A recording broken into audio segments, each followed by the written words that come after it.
Christmas Eve, a time of warmth, family joy, and quiet streets glowing with festive lights. For most people in San Diego, December 24, 2013, was exactly that. But for three young people full of dreams, and for a community that would never be the same, that night turned into one of the most chilling, senseless crimes in the city's recent history. It all began at the Westfield Mission Valley Mall. A young woman named Ilona Flint had just finished her shift.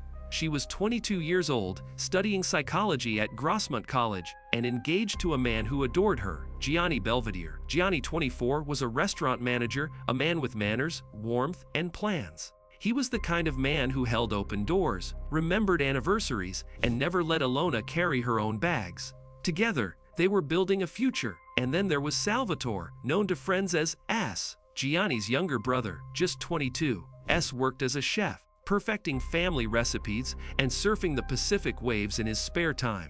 The Belvedere brothers were inseparable. They worked together, surfed together, and shared everything, including dreams of one day owning their own restaurant. It was a close, knit bond, not just between siblings, but between best friends. That Christmas Eve, Gianni pulled into the mall parking lot near Macy's to pick up Ilona. It was around 10:00 p.m.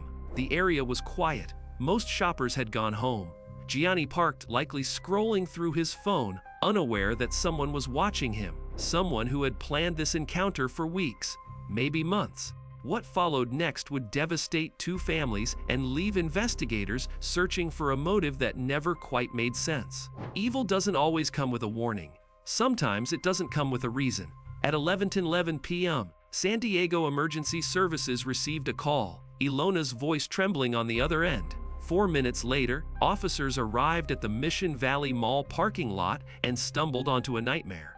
Ilona was found collapsed near her car, shot in the back and the head, clearly trying to flee. Nearby lay S, hit cleanly between the eyes. Somehow he was still breathing. Paramedics fought to save his life, but the damage was too severe. He died 2 days later, on December 26th. Christmas, for the Belvedere family, would never be the same.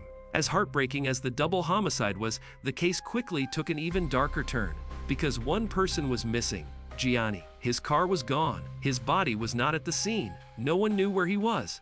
Had he escaped? Had he run? Was he kidnapped or already dead? The Belvedere family issued desperate public pleas. Johnny, if you're watching this, we love you. Please come home. Friends, family, even strangers across San Diego searched for answers. Local news ran his face day after day. Social media campaigns went viral. A $10,000 reward was offered, but there were no signs. No updates, no hope. Detective Tim Norris had worked plenty of homicide cases with the San Diego Police Department, but this one was different. 2 victims, 3 gunshots, and a missing person, without any clear motive or explanation. Officers found shell casings scattered near Macy's entrance.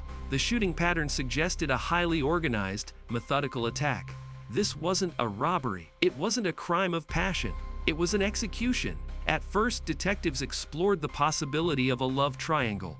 Ilona was engaged to one brother. Could there have been jealousy? A secret affair? A betrayal between siblings? But everyone who knew the trio dismissed the idea instantly. The brothers loved each other deeply. There was no competition between them, only support. And Ilona, by every account, was committed entirely to Gianni. The love triangle theory collapsed. Then came the breakthrough. On January 17, 2014, nearly a month after the murders, a maintenance worker in Riverside, California, about 100 miles east of San Diego, noticed a terrible smell behind a strip mall. It was the unmistakable stench of decay. Inside the trunk of an abandoned car, Gianni's car, police found the missing man's body.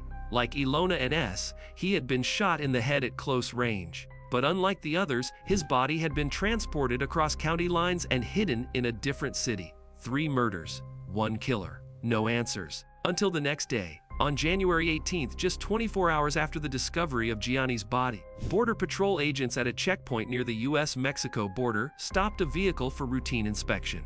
The driver, 29-year-old Carlo Marcato, looked nervous. Officers noticed he couldn't meet their gaze. Inside his car, they found an AR-15 rifle, a .45 caliber handgun, and a .22 caliber pistol with a homemade silencer.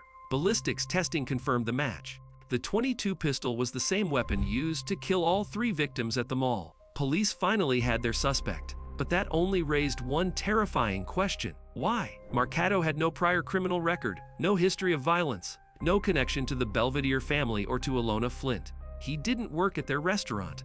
He didn't attend their school. He didn't live in their neighborhood. By every known measure, Carlo Marcato was a stranger. And that was the most frightening part of all. Neighbors described Marcato as quiet and forgettable. He worked at a Target store in Mira Mesa, kept to himself, and lived a simple life in a small apartment. He was invisible, just another face in the crowd. Yet behind that anonymity was something darker, something unhinged. Detectives searched for clues, social media posts, past disputes, anything to connect him to the victims. There was nothing. He had simply chosen to kill. For months, police tried to understand what had driven him to murder, but Marcato offered no explanations. In court, he barely responded. He sat silent, motionless, staring at the wall. His attorney claimed Marcato was suffering from severe mental illness, psychosis, schizophrenia, catatonia. Eventually, Judge Frederick Link ordered a psychiatric evaluation. Doctors found Marcato unfit to stand trial and transferred him to Patton State Hospital for treatment. But even inside the facility, suspicions grew. Cameras captured him laughing with patients, reading magazines, behaving normally when no one was watching. Forensic psychologists suspected manipulation. Marcato was pretending to be worse than he really was, likely to avoid facing trial. By late 2015, after intense testing and observation, the court declared Marcato competent to stand trial.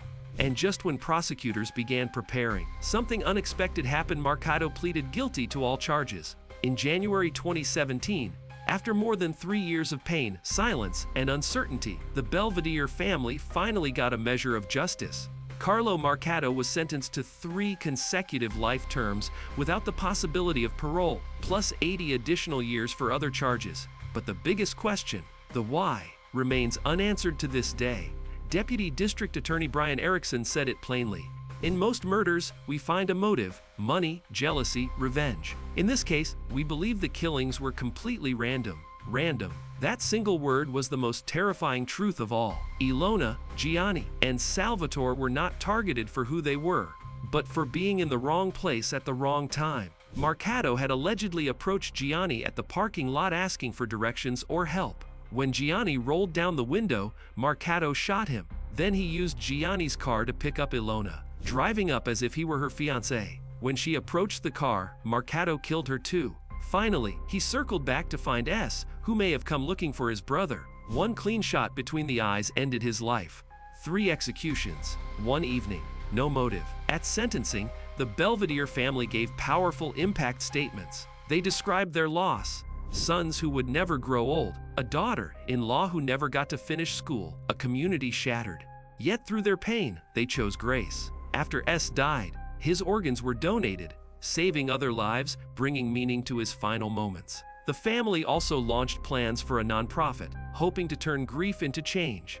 Marcato never apologized, never explained. Today he sits behind bars in California's prison system, likely to remain there until the end of his life. A quiet man once ignored by everyone, now remembered for one of the most chilling killing sprees in San Diego history. Sometimes evil wears no mask. Sometimes it doesn't leave warnings. Sometimes it just walks quietly into a parking lot on Christmas Eve and destroys everything. Stay aware, stay safe, and remember the names of those who were lost, not for how they died, but for how they lived. If this story moved you, please like, share, and subscribe for more true crime documentaries. And as always, thank you for watching.